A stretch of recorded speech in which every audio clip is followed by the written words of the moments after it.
Well, I promised you guys that I would go on and start putting videos up to help bring you up to the ability to pass the FAA writtens for the private pilot course. You'll probably end up with a lot of other qualifications too, but I'd like to make sure that you at least get that one. And for those of you who are not sure that you might want to continue or that you want to learn how to fly, and you definitely do want to continue, I want to talk about some of the things that are required for you to get a pilot license. You can start training to fly at any age, and there are quite a few people out there who are flying way below the age that is required. In order to get a private pilot license, you have to be at least 17 years old. Again, you can start at any age, and you can get a student pilot certificate at 16 years old. If you decide that you do want to fly and that you do want to make sure that you continue and are going to be a safe pilot, as I mentioned before in earlier videos, I think that it would behoove you a lot to take advantage of other people's experiences. That article in the Flying magazine I mentioned, I learned about flying from that. That's the name of the article. I learned about flying from that.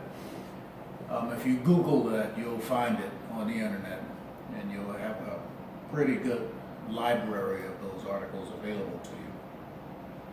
I hope you did take the time to go through the first couple of videos that I did put up, and that you will continue with us. Right now, the things that I'm offering are free. They might end up changing. There are a lot of reasons for people to want to learn to fly. And I'd like to talk again about some of the qualifications, my qualifications, so that you will have a little bit more confidence in me. Even though I might be stumbling through some of this audio, and I hope that the camera is picking up the things that I need to discuss here. I hope you can hear them good. But some of my qualifications are, again, I started flying in 1974. I was a cab driver in Chicago and ended up taking a flight seeing ride after being afraid of making that step, taking that step. And on that flight seeing ride at Meigs Field, just fell in love with flying. I hadn't flown again for probably 2 years after that, until one of my co-workers, a sergeant in the Air Force, asked me if I wanted to learn how to fly, and I said, "Oh, yes, I do." And I've been flying ever since. Aviation has been a very welcoming thing to me. It's allowed me to get a aircraft mechanic license, a pilot license, a flight instructor rating, multi-engine rating, a inspector's rating. I've taught aircraft mechanics, I've taught people to fly, and I've taught different airplanes and their systems, even airliners. One of my students was even a retired airline captain, and I'm teaching him about airplanes.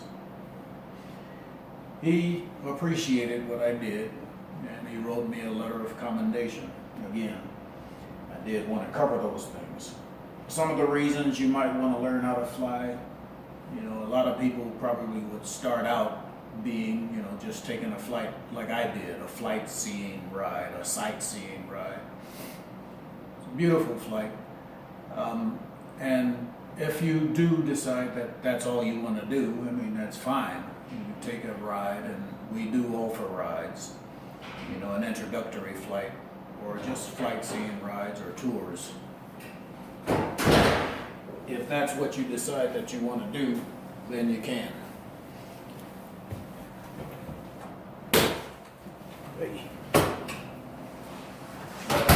Most other people will fly for recreation purposes.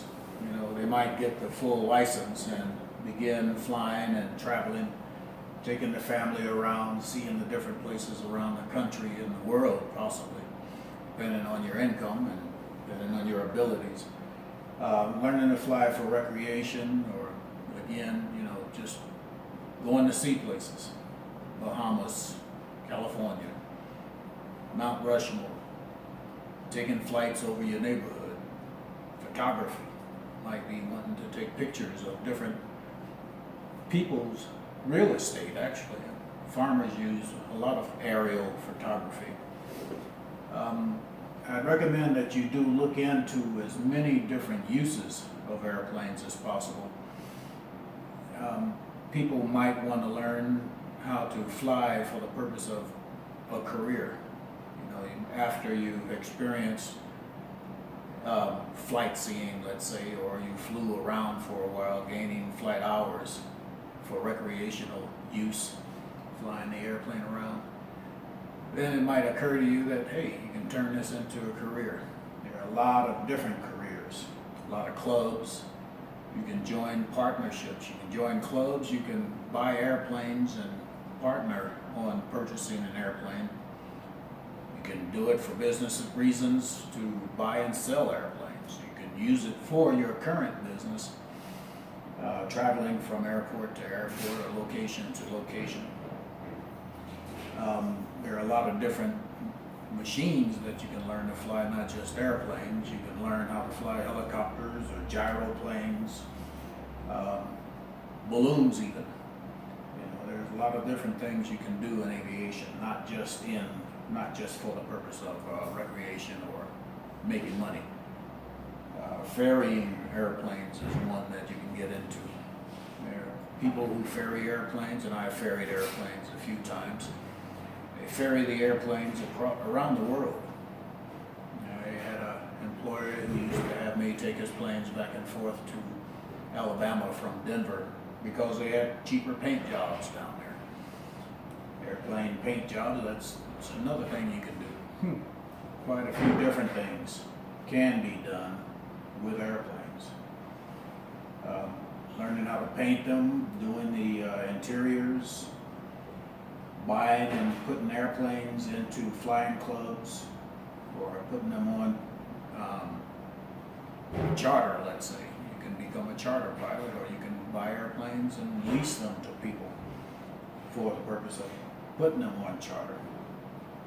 Pipeline patrol is another thing that can be done with an airplane. As you can see, with all of this controversy going on about the pipeline up in the Indian country, in North Dakota, I believe, there is a need for keeping an eye on the integrity of the pipeline. And they hire pilots just for that reason, for patrolling the pipeline, making sure there are no damaged or leaking areas of it. Same thing goes for high tension power lines. They run from coast to coast everywhere. Quite a few things you can do in aviation. And that includes being a mechanic or being an inspector, which are some of the things I've done. And also, I stuck my nose in to see what it might be like to be an air traffic controller. I didn't like it.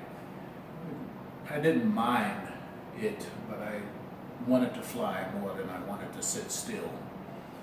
So after a 2-week stint down in Oklahoma City, I ended up, I just did not want to continue that. It wasn't interesting to me. I do like talking to controllers. I do like understanding the aerospace system. I do like understanding the instrument system, flying coast to coast on instrument. There are two methods of flying, typically two methods, and I'm talking about IFR and VFR in particular. Instrument flight rules or visual flight rules.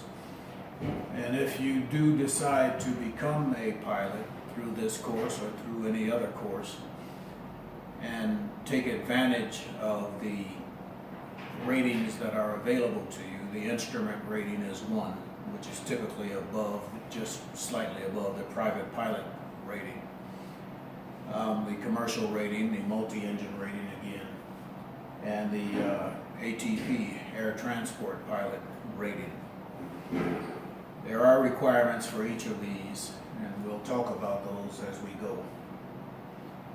I expect that we will be covering, for the beginning of this course, and we've had a few introductory discussions prior to this video. And those introductory discussions were really talking about some of the experiences I've had while I was flying. I expect that we'll be adding music to some future courses or future videos. And I am really targeting these particular videos at people who don't have big bank accounts. They're not rich. So bear with me, and let's hopefully make this a very enjoyable course. I'm going to go down the list of things that I have here already in front of me, and we talked about some of those things that you can do in aviation. Just don't want to miss anything. Talked about some of my qualifications, your reasons for wanting to fly, whether or not you're going to buy and sell airplanes or just do aerial photography or ferrying airplanes or pipeline patrol or any other types of patrols.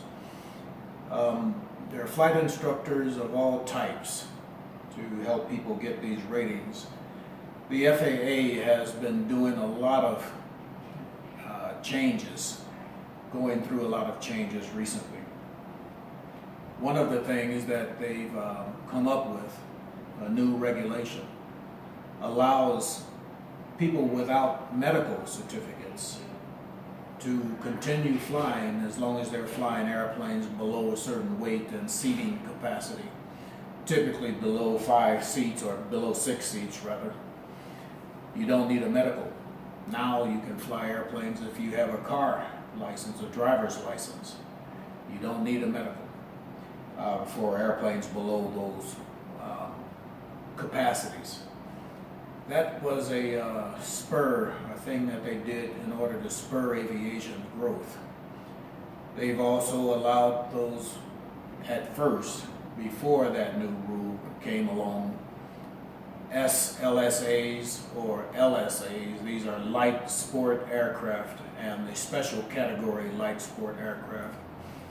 Those were the first locations where people could fly fixed or manufactured or even experimental aircraft under a certain weight limit without a flight physical. You only needed a driver's license. This opens up a lot of other possibilities for pilots or for buying and selling airplanes, leasing airplanes, putting them in flight clubs, teaching the airplanes. Tour pilots, if you're making money, you need a commercial license, commercial pilot license. That means a flight instructor has a commercial pilot license or must have one in order to make money with them. Or becoming a tour pilot where you're charging for your services, you need a commercial pilot license. But if you had your own airplane or you were renting an airplane or using people to take you around, and you can share expenses in airplanes. They can share your fuel costs or rental costs or insurance costs if you are using an airplane to carry people around, even without a commercial license. You don't need a commercial license if you are not making money. If you are charging for the airplane and I don't know if you would use the word charge, you don't want to use that word charge probably. But if you are splitting expenses, that's a legal thing you can do. Like 4 or 5 of you can jump in an airplane, take a trip somewhere. You can do relief work as a missionary pilot or as a disaster scene observer, coordinator, let's say. And I'm talking specifically about pilots right now. There are medevac helicopter pilots and medevac medical evacuation helicopter pilots and fixed wing pilots. A helicopter is a rotary wing. Rotors are wings that rotate, and airplanes with wings that don't rotate are called fixed wing airplanes, fixed-wing aircraft. Being a tour pilot or hauling cargo or packages or providing ground services even for airplanes or airports, having a pilot license really opens a lot of avenues for you. You end up around the airport a lot. You might even become a caterer, possibly.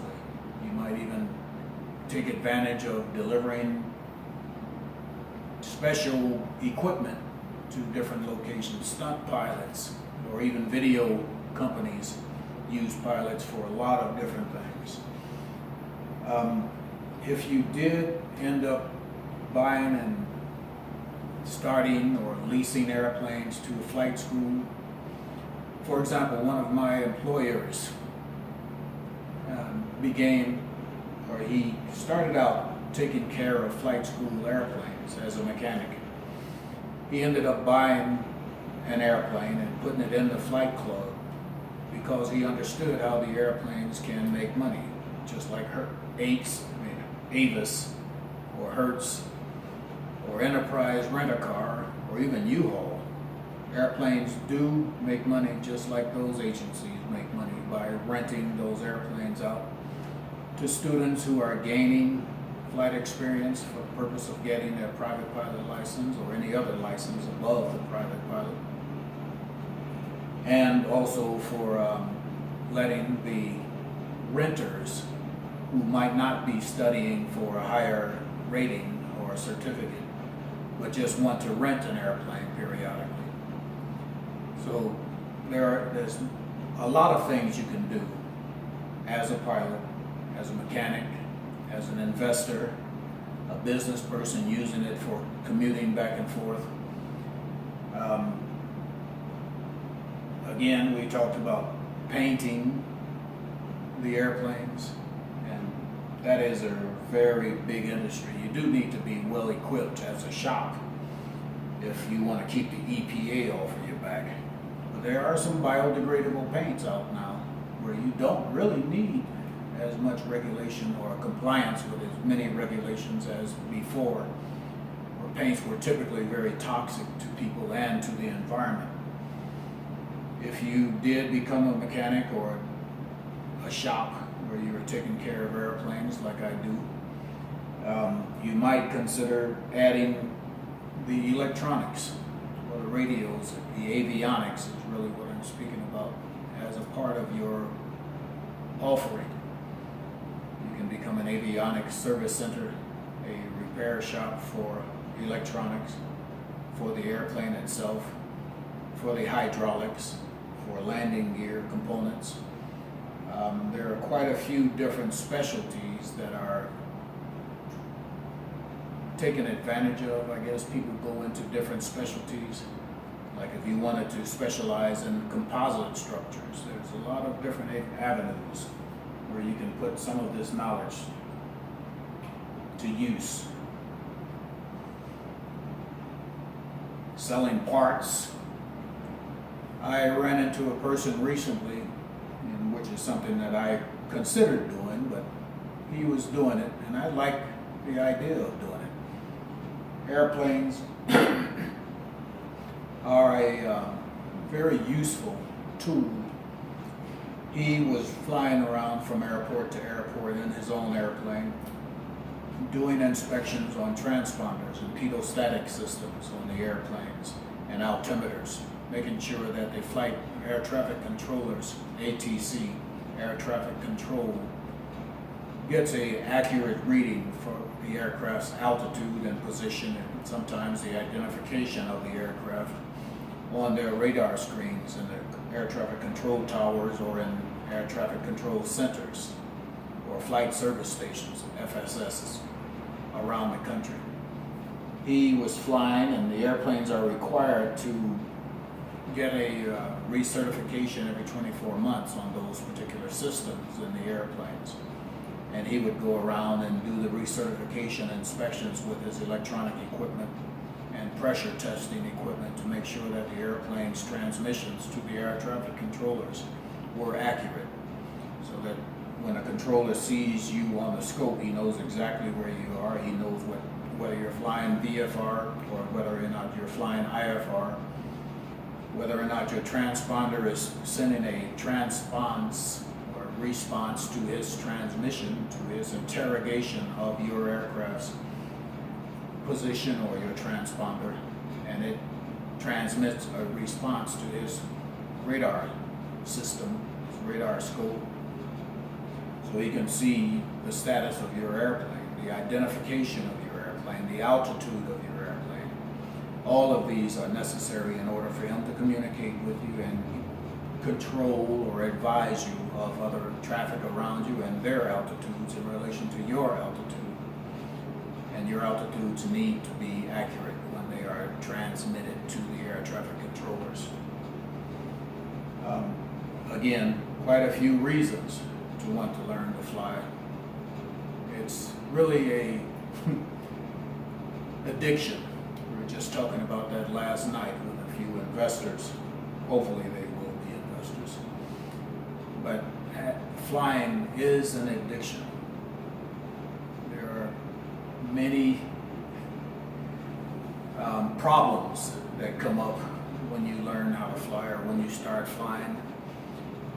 It's a good idea to choose a lady, choose a partner, a man or your husband or your wife that is into aviation. It can damage a marriage, it really can, if you're not side by side with the idea. It's an expensive sport, can be a very lucrative career, but there is a lot of progression required to get it to a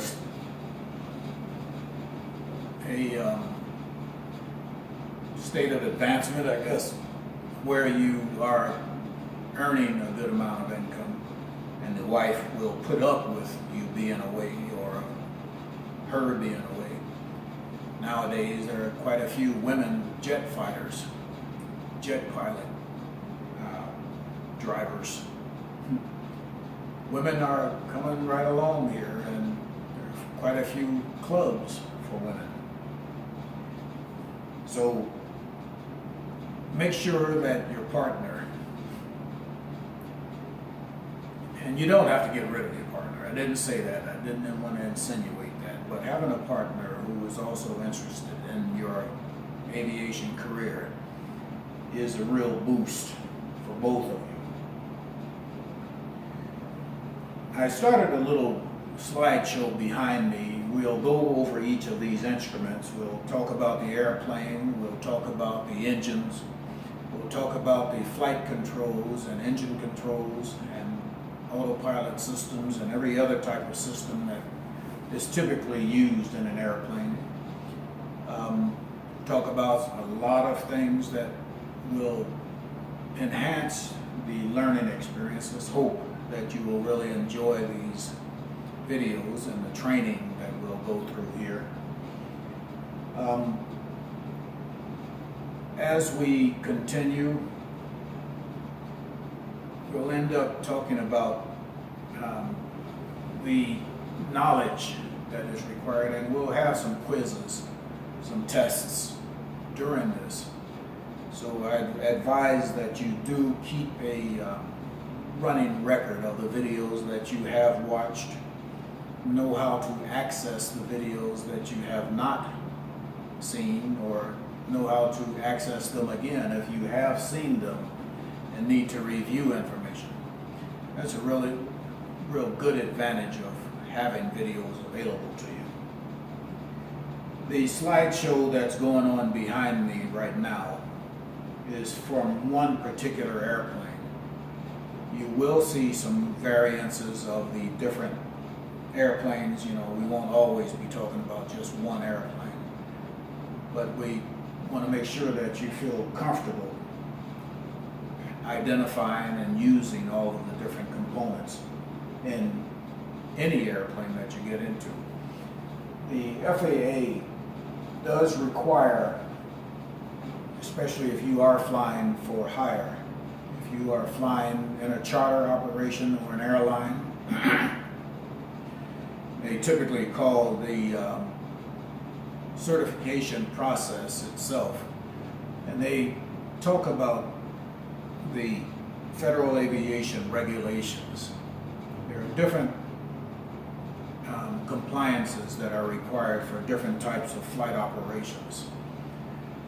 The certification process is usually covered under Part 61 of the Federal Aviation Regulations. We call them the FARs. You'll hear the term CFR used a lot of times. That refers to the overall branch, which is over the FARs. I need to go back and review what that CFR actually stands for. Code of Federal Regulations, I'm sorry.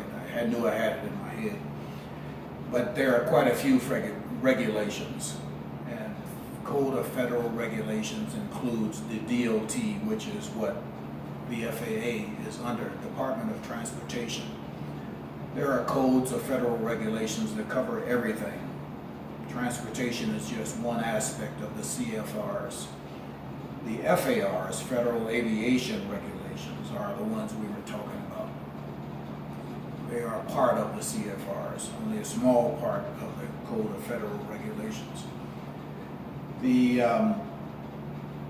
certification process is covered under FAR Part 61. The operation of non-commercial airplanes are typically covered under Part 91 or FAR Part 91.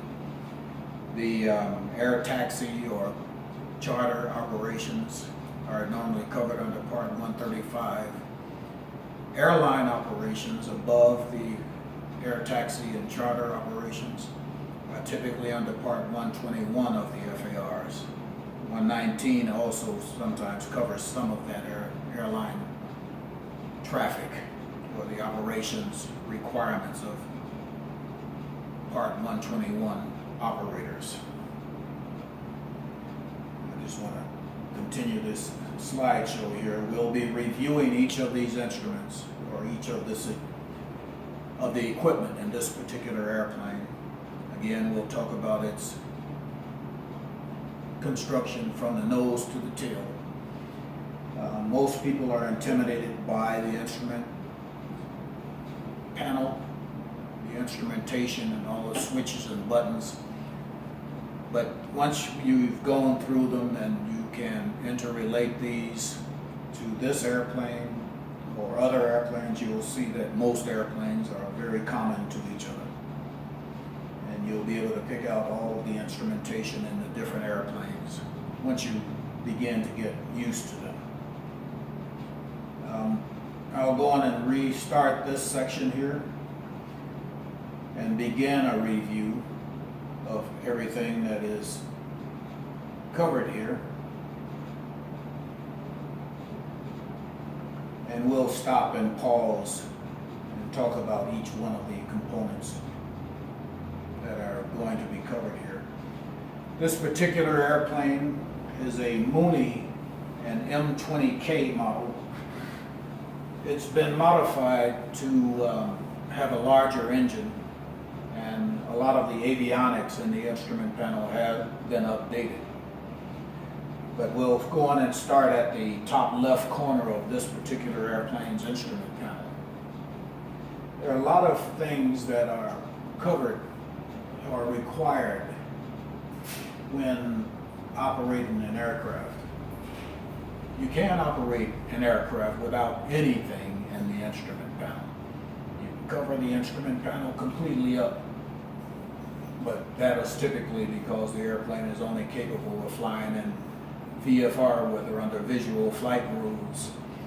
Perfect wind conditions, calm, bright, sunny day, sort of like today.